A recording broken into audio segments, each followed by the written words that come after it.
올해 96살의 영국 엘리자베스 2세 여왕이 서거했습니다.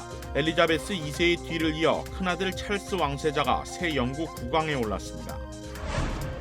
테네시주에서 도심 곳곳을 돌며 총격을 가하고 이를 소셜미디어로 생중계한 10대가 경찰에 체포됐습니다. 뉴욕 브루클린 검찰이 뉴욕 경관들이 허위로 증언해 기소된 300여 건의 유죄 판결을 번복해 줄 것을 대법원에 요청했습니다.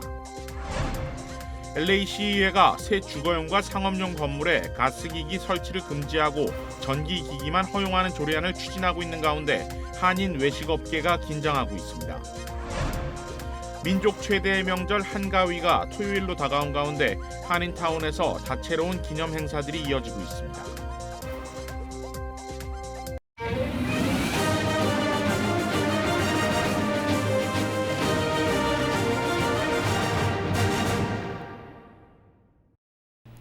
시청자 여러분 안녕하십니까? KBS 아메리칸 뉴스입니다.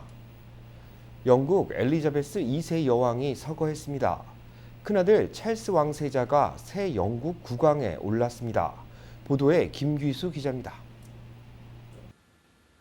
영국 왕실 버킹엄궁은 엘리자베스 2세 여왕이 서거했다고 공식 발표했습니다.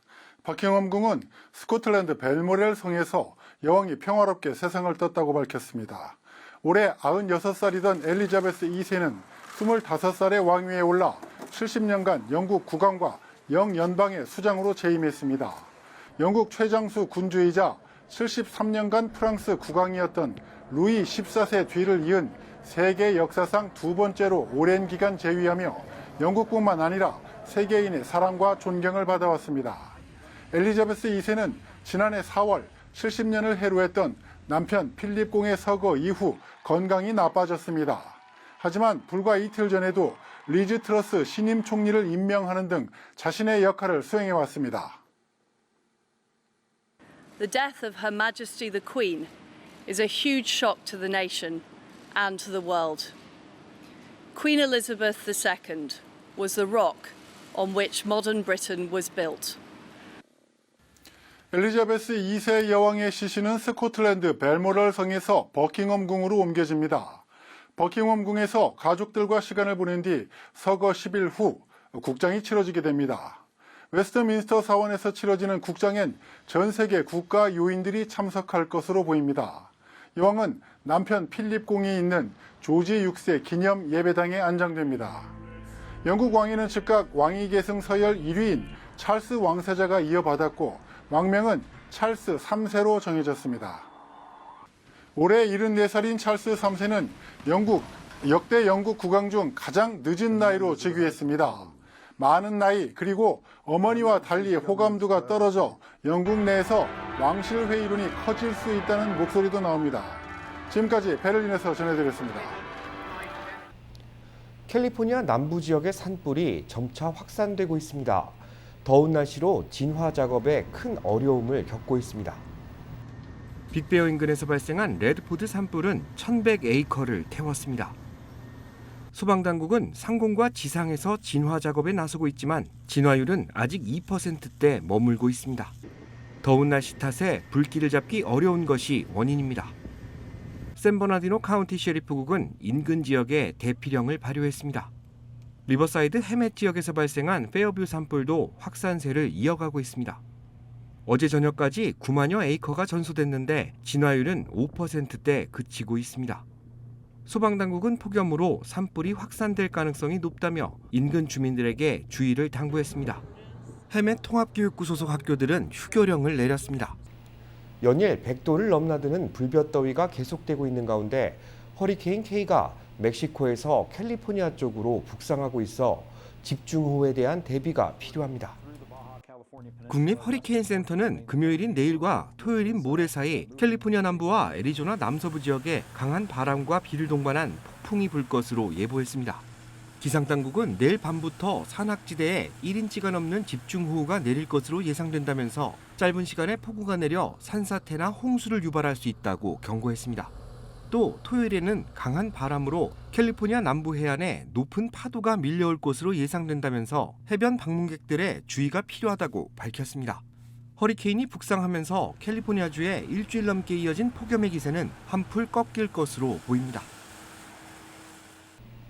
도심 곳곳에서 총격을 가하며 이를 소셜미디어로 생중계한 10대 남성 용의자가 경찰에 체포됐습니다. 윤범수 기자가 보도합니다. 자정이 넘은 시각 멤피스의 한 주택가에서 총격이 발생했습니다. 모여있던 5명을 향해 괴한이 총을 쐈고 이 중 1명이 머리에 총상을 입고 숨졌습니다. 같은 날 오후 한 남성이 차 안에서 여러 발의 총격을 받아 숨졌고 3마일 떨어진 곳에서는 여성이 다리에 총상을 입었습니다. 총격은 10여 마일 떨어진 한 가게 안에서도 발생했습니다. First we thought it was like he was trying to rob him or something, but then we found out that this guy was just shooting randomly. 총격범은 심지어 소셜미디어로 자신의 범행을 생중계하기 시작했습니다. 외출 자제를 당부하는 경찰의 긴급 문자가 주민들에게 발송됐고 대중교통 운행과 진행 중이던 야구 경기까지 전면 중단됐습니다. 대대적인 수색 끝에 첫 총격이 발생한 지 20시간 만에 경찰이 용의자를 체포했습니다. 용의자는 올해 19살의 이지키얼 켈리로 과거 1급 살인미수 등의 혐의로 3년형을 선고받은 미성년 전과자였습니다. 모두 8곳에서 발생한 이번 연쇄 총격 사건으로 4명이 숨지고 3명이 다쳤습니다. 한 주택가에서 대대적인 압수수색이 이뤄졌습니다. 기자들의 질문을 외면하는 이 남성, 클라크 카운티 행정관인 로버트 텔레스입니다. 텔레스는 탐사보도 기자인 제프 절먼을 지난 금요일 흉기로 찔러 살해한 혐의로 체포됐습니다. 경찰은 숨진 점원 기자가 텔레스의 업무상 비위 행위와 부하 직원들의 부적절한 관계에 대해 취재 보도해왔고 이로 인해 지난 6월 예비선거에서 재선에 실패한 텔레스가 앙심을 품고 범행을 저지른 것으로 보고 있습니다. KBS 뉴스 윤범수입니다. 뉴욕 브루클린 지방검찰이 뉴욕 경관들이 허위로 증언해 기소된 300여 건의 유죄 판결을 번복해 줄 것을 대법원에 공식 요청했습니다. KBTV 김은지 기자입니다. 에릭 곤잘레스 브루클린 지방검사는 브루클린 대법원 판사에게 13명의 뉴욕 경찰관이 증언한 378건의 내용이 신뢰할 수 없다는 새로운 증거를 제출하며 판결 취소를 요청했습니다. 브루클린 지방검찰청이 조사한 결과 이들의 허위 증언은 살인, 마약, 성매매 등 중범죄 사건의 유죄를 입증하는 데 핵심적인 요소로 작용했던 것으로 전해졌습니다. 곤잘레스 검사는 이 전직 경찰관들은 공식 직무와 직접적으로 관련된 심각한 위법 행위를 저지른 것이라며 이는 이들이 이제껏 단행한 모든 체포의 진실성에 의문을 제기하게 된다고 말했습니다. 이번 브루클린 검찰청의 요청에 따라 47건의 중강력 범죄 사건의 판결이 기각됩니다. 나머지 331건은 1999년부터 2017년 사이 기소된 사건들로 이 중 약 31건은 2010년대 초 브루클린 사우스 마약 부패 스캔들에 연루된 경찰관 4명이 허위로 진술한 증언을 바탕으로 체포됐으며 78건은 2019년 뇌물을 받은 혐의를 인정한 2명의 마약 담당 경찰관에 의해 체포됐습니다. 곤잘레스 검사실은 신뢰와 정직은 사법 시스템의 핵심이며 최고의 윤리 기준을 준수하지 않고는 지역사회의 신뢰를 높일 수 없다고 덧붙였습니다. 이와 관련해 법조계에서는 브루클린 검찰청에 박수를 보내고 다른 뉴욕시 지방검사들이 유사한 검토를 지속적으로 수행할 것을 촉구했습니다. KBTV 뉴스 김은지입니다. LA 카운티에서 원숭이 두 창으로 추정되는 첫 사망자가 발생했습니다. LA 카운티 보건국은 원숭이 두 창으로 사망했을 가능성이 있는 사례를 조사 중이라고 밝혔습니다. 사인이 원숭이 두 창으로 확인될 경우 캘리포니아주에서는 첫 번째, 전국에서는 두 번째 관련 사망자로 기록될 전망입니다. LA 카운티 보건당국은 아직 사망자의 신원을 공개하고 있지 않습니다. 사인에 대한 명확한 조사가 마무리된 뒤 공식 발표가 이루어질 전망입니다. LA 카운티 노숙인 인구가 증가세를 나타내고 있는 것으로 집계됐습니다. LA 노숙자 서비스국은 LA 카운티에 6만 9천여 명의 노숙자가 거주하고 있는 것으로 집계됐다고 밝혔습니다. 이는 2년 전인 2020년에 비해 4.1% 늘어난 수치입니다. 노숙자 대부분은 25살 이상이었지만 가족과 함께 사는 18세 미만 노숙자도 6,500명을 넘어 전체의 9%를 차지했습니다. 성별로는 남성 노숙자가 4만 6천여 명으로 여성 노숙자 2만 2천여 명에 비해 2배 이상 많았습니다. LA 시의회가 천연가스 사용금지 조례안을 추진하고 있습니다. 조례안이 시행되면 식당에서는 가스가 아닌 전기로 요리를 해야 합니다. 이에 한인업주들이 LA 시의원들을 만나 의견을 전달하는 간담회가 열렸습니다. 김경일 기자가 취재했습니다. LA 한인타운의 한 식당입니다. 테이블에는 고기를 구울 수 있는 가스불판이 보입니다. 이처럼 한식의 경우 천연가스 사용이 많은데 이를 전기로 바꾸는 조례안이 추진 중입니다. 한인 요식업주들은 예외 조항을 만들어줄 것을 요구하고 있습니다. 저희는 그러니까 커머셜은 타치하지 않는 그런 탈축을 기대하는 거죠. 커머셜은 레지던트 새로 짓는 건물의 레지던트는 뭐 할 수 있지만 식당은 leave us alone. 왜냐하면 다들 생계가 걸린 문제들이니까. 예. 오늘 LA시 의원들은 한인 요식업주들과 함께 대안을 찾기 위한 간담회를 열었습니다. 오늘 간담회에선 한인 비즈니스 피해를 최소화하기 위한 다양한 안건이 제시됐습니다. 시의원들은 친환경이란 흐름 속에 조례안이 추진 중이지만 아직 구체적인 발효 시점과 적용 범위는 나오지 않았다며 피해를 최소화하기 위해 지역사회 의견을 수렴 중이라고 설명했습니다. As we effectuate the kind of change that we need, we do not ever need to go a bridge too far. I'm aware of that too. We have to strike that balance and have a very balanced approach that, again, is equitable to the private sector as well. So this is just important discussion that we not only have here but throughout LA, but we wanted to start here because this is something that we know directly affects the Korean community. LA 한인회와 LA 한인 상공회의소 등도 불이익을 최소화하기 위해 한인들의 의견을 LA시에 지속적으로 전달한다는 계획입니다. 환경이라는 이름으로 이제 다른 비즈니스에 대한 어떤 배려나 어떤 그런 거 없이 우선 그런 쪽으로 방향을 잡아서 이야기가 나온 것이고 아직 결정된 건 없지만 결정돼가는 과정에서는 여러 가지 보이스가 필요하다고 생각합니다. 근본적으로 친환경 도시를 표방하는 LA시는 이번 조례안 추진을 반기고 있어 한인 요식업계와 LA시가 모두 만족할 만한 출구를 찾을지 주목되고 있습니다. KBS 뉴스 김경일입니다. 뉴저지의 주택 임대료가 지난해 대비 33% 상승한 것으로 집계됐습니다. 물가 상승으로 인한 주거비 상승분도 만만치 않습니다. KBTV 전상희 기자가 보도합니다. 공정주택그룹의 최근 연구에 따르면 뉴저지에서 원베드룸 아파트의 세입자들의 경우 임대료 부담 없이 일상을 유지하려면 중간 수준 임금에 주당 최소 52시간 이상 근무해야 하는 것으로 조사됐습니다. 투베드룸 세입자의 경우 주당 근로시간은 62시간으로 늘어납니다. 최근 설문조사에 따르면 뉴저지 내 렌트비는 지난해보다 거의 33%나 상승했습니다. 한인 인구 비율이 높은 버겐 카운티의 경우 원베드룸 아파트 평균 한 달 렌트비는 $1,481로 나타났고 투베드룸 아파트 평균 한 달 렌트비는 $1,736로 나타났습니다. 전국 저소득 주택 연합에 따르면 렌트비 지출이 전체 소득의 30%를 넘지 않아야 여유 있는 재정 구조가 됩니다. 하지만 대부분의 뉴저지 내 세입자들은 렌트비에 지출하는 비용이 소득 대비 매년 높아지고 있는 것으로 조사됐습니다. 21개 카운티 중 주당 최대 40시간만 일해도 원베드룸 아파트 임대료를 여유 있게 지불할 수 있는 지역은 모리스, 허드슨, 유니온, 에섹스, 서머셋, 벌링턴, 멀서 등 7개 카운티에 불과했습니다. 임대료 상승은 전국적인 현상으로 지난 수십 년 만에 가장 빠른 속도로 오르고 있습니다. 팬데믹을 거치면서 많은 주민들의 재정이 어려워졌고 몰개지 금리 인상으로 집을 마련하기 어려워지자 임대 수요가 몰리면서 임대료 상승 효과로 이어지고 있다는 분석입니다. KBTV 뉴스 전상입니다. 물가를 잡기 위한 금리 인상 여파로 주택융자 이자율도 올랐습니다. 이자율이 6%대에 근접하면서 2008년 이후 가장 높은 수치를 기록했습니다. 지난주 주택융자 이자율은 5.89%를 기록했습니다. 6%대에 근접했는데 지난해 집계된 2.88%에 비해 2배 이상 오른 것입니다.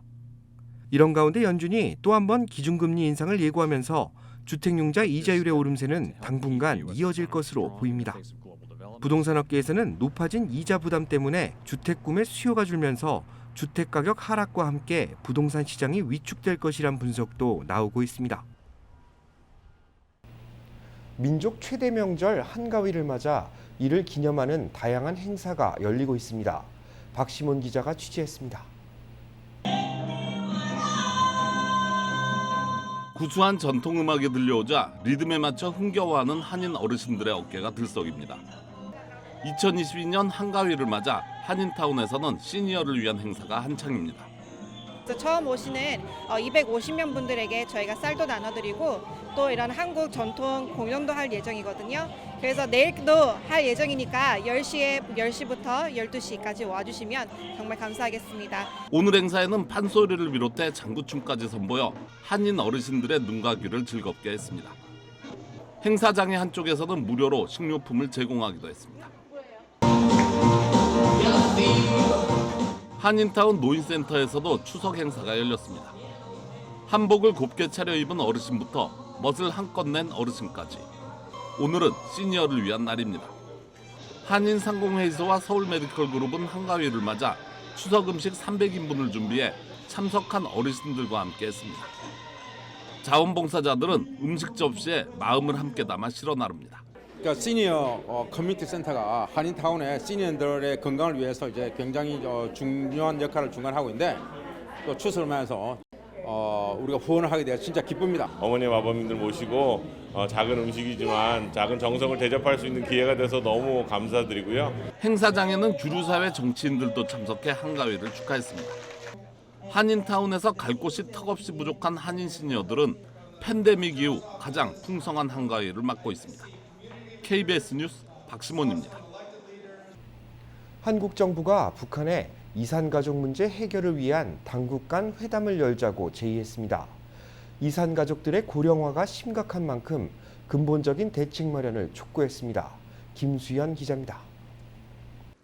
정부의 제안은 권영세 통일부 장관 담화를 통해 전격적으로 발표됐습니다. 권 장관은 남북 당국 간 회담을 개최해 이산가족 문제를 논의할 것을 북한 당국에 공개 제의한다고 밝혔습니다. 회담의 의제와 형식 등은 북한이 원하는 대로 맞추겠다고 했습니다. 과거와 같은 소수 인원의 일회성 상봉으로는 부족합니다.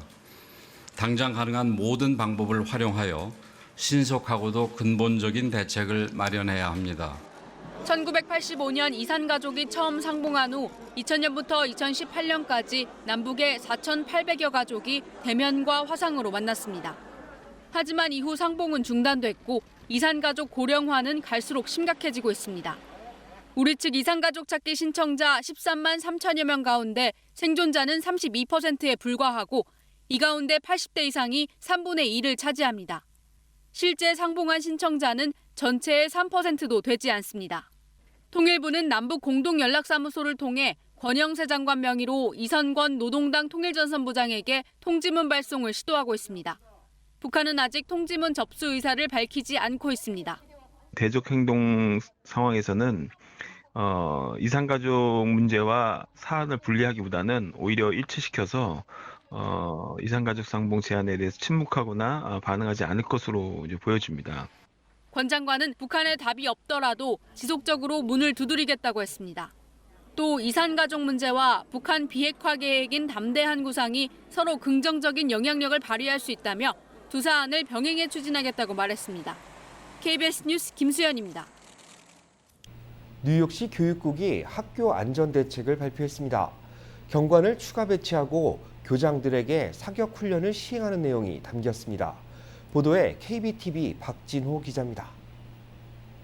뉴욕시 공립학교 개학을 맞아 데이비 뱅크스 뉴욕시 교육감은 기자회견을 열고 이번 학년도 주요 관심은 학생들과 가족들의 신체적, 정서적 안전에 있다고 말했습니다. 안전대책에는 학교 안전을 위해 약 850명의 안전요원을 추가로 배치하고 공립학교 교장들을 대상으로 총격 사건에 대응하는 훈련을 확대 시행하며 긴급 상황을 가족에게 신속하게 알릴 수 있는 시스템 설치, 외부인의 침입을 막기 위한 차단 장치 운영 등이 포함됐습니다. 뉴욕시 교육국에 따르면 팬데믹 이후 첫 대면 수업이 실시됐던 지난해 뉴욕시 공립학교에서 발견된 총기류와 테이저건과 후추 스프레이 같은 무기류의 수가 급증했습니다. 뉴욕시 공립학교에는 오늘부터 총을 휴대하지 않은 경찰 200명이 추가로 배치됐으며 10월부터는 150명의 경찰이 추가 배치되고 내년 1월과 3월에 각각 250명씩 또 추가돼 총 850명의 경찰관들이 뉴욕시 공립학교에서 안전요원으로 활동할 예정입니다. 뉴욕시 교장들은 이미 지난 여름 동안 루이지애나 주립대학과 파트너십을 맺고 사격 훈련을 받았으며 교육국의 새로운 응용 프로그램을 통해 교장들은 위급 상황과 대피 장소 안내 등을 가족들에게 더 쉽게 알릴 수 있게 됩니다. 또한 뉴욕시는 1,400개 학교 건물에 대해 도어락에서부터 알람과 안내방송 시스템 등 안전과 관련된 시스템이 제대로 작동하는지 점검을 진행했으며 지금까지 1,300여 개의 문제가 발견돼 개학 전 원상복구됐다고 밝혔습니다. KBTV 뉴스 박진호입니다. LA 한인타운 웨스턴가에 자리한 코리아타운 플라자 건물이 한인 사업가에게 매각됐습니다. 지난 1988년 LA 한인타운 웨스턴가에 들어선 코리아타운 플라자는 20만 스퀘어핏 규모의 대형 쇼핑센터입니다. 이 쇼핑센터는 감정가 6,100만 달러, 매도 희망가 9천만 달러로 시장에 나왔는데 최근 매매 절차가 마무리된 것으로 전해졌습니다. 구매자는 전직 한인의료협회 회장이자 현 LA 한인회 이사장인 김영준 회장입니다. 한편 소유권 이전이 완료되는 이번 주말을 기점으로 건물 관리 주체와 경비업체가 변경될 예정인데 내부 입점업체들의 임대는 그대로 유지됩니다.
KBS 아메리칸 뉴스 마칩니다. 시청해주셔서 고맙습니다.